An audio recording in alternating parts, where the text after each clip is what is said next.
ఎర్రవరం బాల నరసింహస్వామి. నరసింహస్వామి బాలుని రూపంలో వెలిసిన ఏకైక క్షేత్రం ఈ ఎర్రవరం బాల నరసింహస్వామి. ఒక సంవత్సర కాలం తెలుగు రాష్ట్రాలను ఉర్రూతలూపారు. ఎర్రవరం అనే గ్రామంలో నివసించే పండు అనే బాలుడి మీదకు నరసింహస్వామి వచ్చి తన ఉనికిని చాటుకున్నారు.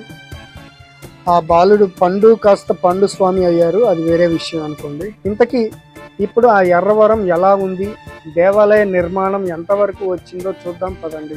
హాయ్, హలో, నమస్తే, welcome to our channel Vihi Vihari. Friends, Erravaram చూడండి. ఒకప్పుడు తెలంగాణ, ఆంధ్ర ప్రాంతాల్లో ప్రతి ఒక్కరి నోట్లో ఎర్రవరం బాల నరసింహస్వామి పేరు వినేవాళ్ళం. ఎంతలా అంటే ప్రతి 10 మందిలో ఒకరు ఎర్రవరం ఎర్రవరం వెళ్ళాలి, చూడాలి. న్యూస్ చూసిన న్యూస్లోనూ ఎర్రవరం. పెద్ద పెద్ద సెలబ్రిటీలు కూడా వచ్చేవారు, దర్శనం చేసుకునేవారు. ఇదే టాపిక్ ఒక సంవత్సర కాలం అయితే మరీ. ఇంకొకటి, ఎందరికో తీరని ఎన్నో కోరికలు తీరాయి అని ఇలా ఎన్నో విశేషాలతో కోలాహలంగా ఉండేది. ఇప్పుడు ఈరోజు శనివారం అంటే వైష్ణవ దేవాలయాలు చాలా రద్దీగా ఉంటాయి. కానీ అలాంటిది భక్తులు లేకుండా ఉండటానికి కారణం వచ్చిన భక్తుల కోరికలు తీరాయా? అలా అయితే ఇంకా ఎక్కువ భక్తులు ఉండాలి కదా. భక్తులలో భక్తి తగ్గిందా?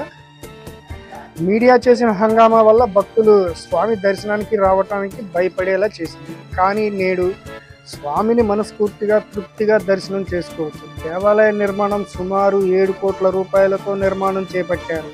ఈ 7 కోట్ల రూపాయలు కూడా స్వామిని నమ్ముకున్న భక్తులచే సేకరించబడినవి.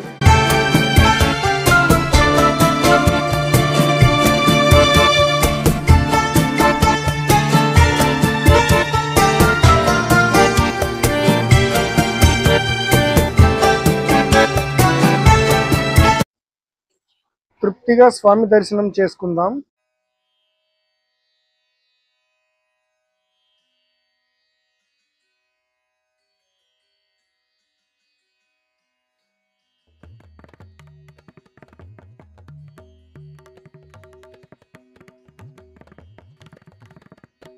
బహుశా ఆలయ నిర్మాణం తర్వాత ఇంత తృప్తిగా స్వామి దర్శనం జరగకపోవచ్చు.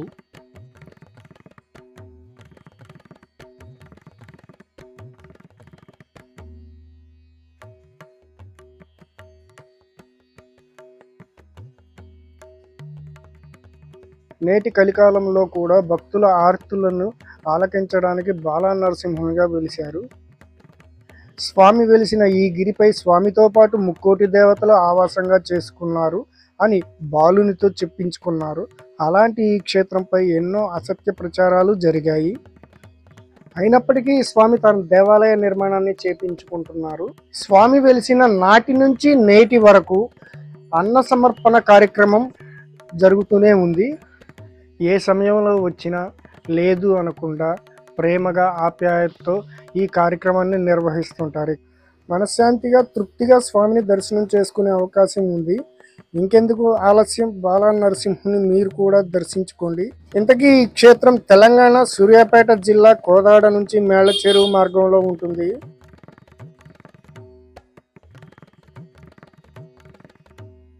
ఫ్రెండ్స్, నచ్చిందా ఈ వీడియో? నచ్చితే లైక్ చేయండి, కామెంట్ చేయండి. ఈ ఇన్ఫర్మేషన్ మీ ఫ్రెండ్స్ అండ్ ఫ్యామిలీకి షేర్ చేయండి. అలాగే మరెన్నో అద్భుతమైన ఆలయ దర్శనాల కోసం మా ఛానల్ని సబ్స్క్రైబ్ చేయండి. Thank you.